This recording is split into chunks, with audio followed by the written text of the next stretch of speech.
Ito ang GMA Regional TV News. Mainit na balita mula sa Luzon, hatid ng GMA Regional TV.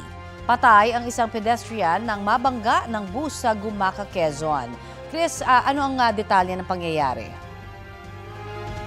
Connie, hindi raw gumana ang preno ng bus kaya nito nabangga ang binatilyong naglalakad noon sa kalsada. Base sa investigasyon, bago ang insidente ay nasiraan ang bus sa barangay Inaklagan.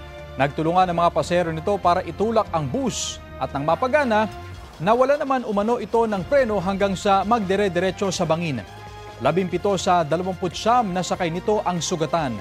Pahirapan ang pag-rescue sa kanila dahil madilim at matarik sa lugar. Hinahanap pa ng mga otoridad ang bus driver.